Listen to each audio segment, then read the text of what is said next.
இதில என்னன்னா, சென்னை நாயக்கங்கள வந்து இந்த ஒரு விஷயத்தில நான் வந்து கொஞ்சம் பெருமையாவே சொல்வேன்.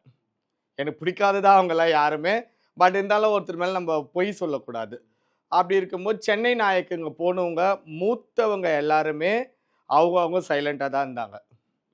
யாருமே வாய் தொறக்கல, யாருமே ஃபைட் பண்ணல, யாருமே எந்த ஒரு இதுவுமே பண்ணல. 1, 2 பேரு ஏதோ போதையில ஏதோ பேசியிருப்பாங்க. மீதி பேர் யாருமே டீசென்ட்ட பராமரிச்சாங்க.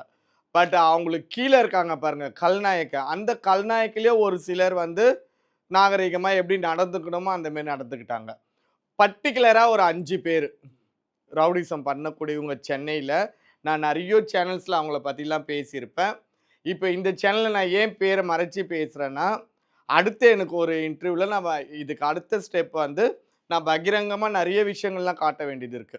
ஒருத்தரோட போஸ்டர் என்னென்ன விஷயங்கள் இது அனைத்துமே நான் வந்து காட்டணும், பேசணும். அப்ப நேம் சொல்லிக்கலான்றதுனால இப்ப மறைச்சு சொல்றேன். இப்ப சில வாய்ஸ் ரெக்கார்ட்ஸ்ல நான் காட்டுறேன். சரிங்களா? அப்படி இருக்கும்போது, இந்த கல்நாயக்குன்னு கூடியவங்க ஒரு 5 பேரு ரொம்ப அராஜகம் பண்ணியிருக்காங்க. குடி போதையில ரொம்ப இது பண்ணிட்டு, அந்த தமிழ்நாட்ட கூட சேர்ந்தவங்கள போயிட்டு அடிக்கலாம் போயிருக்கிறாங்க. இதுல தவறு தானே?